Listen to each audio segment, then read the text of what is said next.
ابو جہل بھی منافق نہیں تھا، اس نے اپنے غلط دین کے لیے گردن کٹوائی ہے، سامنے سے وار کرتا تھا، مانتا تھا۔ جب اس سے کہا گیا کہ کیا تمہارے خیال میں محمد جھوٹ بول رہے ہیں؟ کہا نہیں نہیں نہیں نہیں، محمد نے کبھی جھوٹ نہیں بولا۔ پھر تم ایمان کیوں نہیں لاتے؟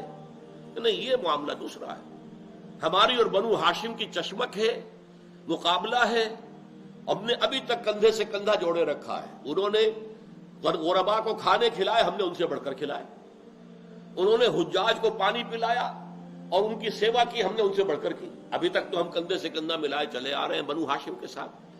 اب محمد کو ہم ماننے تو گویا کہ بنو ہاشم کے ہمیشہ کے لیے غلام ہو جائیں گے، اسے رسول مان لیں، نبی مان لیں۔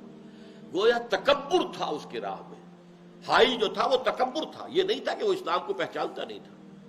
تو وہ تکبر والا مزاج، تو اس تکبر والے مزاج میں کچھ ہوتی ہے نا چیزیں آخر، اس لیے اس نے کہا تھا جب بدر میں گردن کاٹ رہے تھے کہ ذرا نیچے سے کاٹنا، تاکہ جب اسے نیزے کے اوپر رکھو کہ میرے سر کو تو گردن اونچی نظر آئے۔